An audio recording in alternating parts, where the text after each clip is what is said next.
హైదరాబాద్ ఎంపీగా పోటీ చేస్తున్న బీజేపీ తరఫున ఎంపీగా పోటీ చేస్తున్న మాధవి లత గురించి మనం వీడియో తీసినప్పుడు చాలామంది అసదుద్దీన్ ఓవైసీ గురించి కూడా చెప్పండి, ఆయన ఆస్తులు ఎట్లా ఉన్నాయి అనేసి అడిగారు. సో మామూలుగా మాధవి లత గారి యొక్క ఆస్తులకు సంబంధించి చాలామంది ఒక 5,000 కోట్ల వరకు ఉన్నాయి ఆమెకి అంటూ ఉంటారు. ఇంకా ఆవిడ ఫస్ట్ టైం పోటీ కాబట్టి అఫిడవిట్ ఇప్పుడే వేస్తున్నారు కాబట్టి తనదైనా తన భార్యదైనా తన భర్తదైనా పిల్లలదైనా ఎంతమంది ఏంటి అనేది ఫస్ట్ టైం ఆవిడ రివీల్ చేస్తారు. రీసెంట్గా నేషనల్ మీడియాలో మీకు 5,000 కోట్ల ఆస్తులు ఉన్నాయంట కదా అంటే ఆవిడ నవ్వి కాదని చెప్పలా, నవ్వి దేవుడు ఇవ్వాల్సిన దానికంటే ఎక్కువ ఇచ్చాడు, బట్ మేము నిరాడంబరంగా బతుకుతుంటాం అనేసి ఆవిడ అనటం జరిగింది. సో ఇప్పుడు అసదుద్దీన్ ఓవైసీ ఆవిడ ఎవరి మీద అయితే పోటీ చేస్తున్నారో, ఆవిడ ఎవరినైతే ఓడించాలనుకుంటున్నారో ఆయనకి ఉన్నటువంటి ఆస్తుల విలువ ఎంత ఏంటి అనేది మనం ఒకసారి చూద్దాం. సో స్థిరాస్తులు చరాస్తులు కలిపి అంటే ఇప్పుడు కమర్షియల్ బిల్డింగ్లు మొత్తం ఇవన్నీ కలిపి అసదుద్దీన్ ఓవైసీ పేరు మీద 12 కోట్ల చిల్లర ఆస్తులు ఉన్నాయనేసి, అట్లాగే ఆయన భార్య ఫర్హీన్ ఓవైసీ పేరు మీద 3 కోట్ల వరకు స్థిరాస్తులు ఉన్నాయి అనేది చెప్తున్నారు. 2019 అఫిడవిట్ అంటే 16 కోట్ల పైన వీళ్ళకి ఆస్తులు ఇద్దరికి కలిపి ఉన్నట్టు చెప్తున్నారు. సో స్థిరాస్తులు చరాస్తులు కలిపేసి ఓవైసీ కుటుంబానికి దాదాపు 17 కోట్ల వరకు కూడా ఆస్తి ఉన్నట్టుగా వాళ్ళు 2019 అఫిడవిట్లో పేర్కొన్నారు. అయితే ఇది అప్పుల వివరాలు కూడా ఈయనకి సంబంధించి చూస్తే ఆయన పేరు మీద దాదాపు 9 కోట్ల వరకు అప్పులు ఉన్నాయని, ఆయన భార్య ఫర్హీన్ ఓవైసీ పేరు మీద 2 కోట్ల వరకు అప్పులు ఉన్నాయి అనేసి కూడా అఫిడవిట్లో, అది సేమ్ అఫిడవిట్లో పేర్కొన్నారు. సో వీళ్ళకి మొత్తం 15 కోట్ల పైగా వీళ్ళకి ఆస్తులు ఉంటే ఒక 5 కోట్ల వరకు మిగిలేలాగా అప్పులు ఉన్నట్టుగా వీళ్ళ అఫిడవిట్లో 2019లో పేర్కొన్నారు. సో 2019 నాటికి వీళ్ళకి 5 కోట్ల వరకే ఆస్తులు ఇవే అంటూ తన అఫిడవిట్లో ఆయన పేర్కొన్నటువంటి పరిస్థితి క్లియర్గా సమర్పించారు అఫీషియల్గా. ఏకంగా 20 ఏళ్లుగా హైదరాబాద్ లాంటి ఒక మహానగరానికి ఎంపీగా ఉన్నటువంటి వ్యక్తి కేవలం 5 కోట్లే అంటే పట్టుమను 10 కోట్లు లేవా ఒక ఎంపీ దగ్గర అనే మాటలు వినిపిస్తూ ఉంటాయి. ఎందుకంటే హైదరాబాద్లో లేదా తెలంగాణలోని ముస్లిమ్స్కి పెద్ద దిక్కుగా కనిపించేటువంటి ఆయన కేవలం ఇంత మాత్రమే ఉన్నాయా అంటే అఫిడవిట్లో అయితే అవే ఉన్నాయి. కానీ ఈయన నిజంగా ఇంత తక్కువ ఆస్తితో లేరని, చాలా డబ్బు బయటకు ఉంది కానీ ఆయన బయట పెట్టట్లేదు, దాచుకున్నాడు అని బీజేపీ తీవ్రంగా ఆరోపిస్తూ ఉంటుంది. అదే అంశాన్ని ఇప్పుడు మాధవి లత తీసుకున్నారు. అసదుద్దీన్ ఓవైసీ యొక్క ఆస్తుల చిట్టాని బయటపెట్టే ప్రయత్నాలు చేశారు.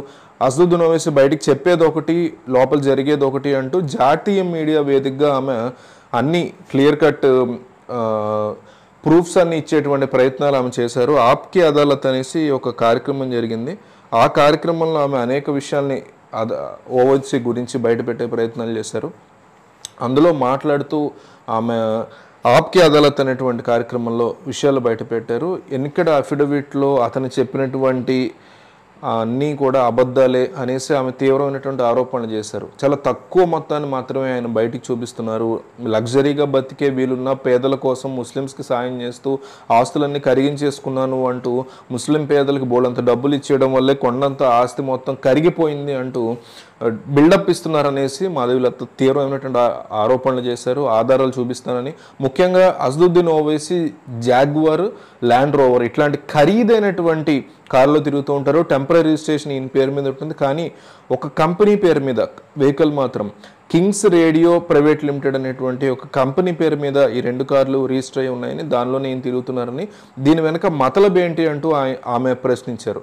జాగ్వార్లో కారు కానీ ల్యాండ్ రోవర్ కార్లు కానీ ఆయన పేరు మీద చూపించకుండా కావాలని ఆయన వేరే పేరు మీద పెట్టారని, అట్లాగే శాస్త్రీపురం అనేటువంటి ప్లేస్లో 7 ఎకరాల భూమిని ఓవైసీ తన చేతిలో పెట్టుకున్నారని, కానీ అఫిడవిట్లో ఆ విషయాన్ని మెన్షన్ చేయలేదు అని కూడా ఆమె రకరకాల ప్రూఫ్స్ను కూడా బయటపెట్టే ప్రయత్నం చేశారు. అట్లాగే ఖుషి ఓవైసీ అని ఒక కూతురు ఉంది ఆయనకి. సో 2019 డిసెంబర్ టైంలో ఆమెకి ఎంగేజ్మెంట్ జరిగింది. కేవలం ఆ ఒక్క ఎంగేజ్మెంట్కి 6 కోట్ల రూపాయలు ఖర్చు పెట్టారనేసి, ఆ డబ్బంతా ఎక్కడి నుంచి వచ్చింది, ఈయన దాచినటువంటి బ్లాక్ మనీ అంటూ కూడా ఇవన్నీ అఫిడవిట్లో చూపించకుండా ఆయన తప్పించుకున్నారంటూ కూడా మాధవి లత తీవ్రమైన వ్యాఖ్యలు చేశారు. కేవలం 10 లక్షలు మాత్రమే సంపాదిస్తున్నాను నేను సంవత్సరానికి అంటూ ఇదే నా ఆదాయం అంటూ ఎన్నికల కమిషన్కి చెప్పినటువంటి అఫిడవిట్లో ఓవైసీ ప్రస్తావించారు. దాని మీద కూడా మాధవీలత చాలా సీరియస్ అయ్యారు.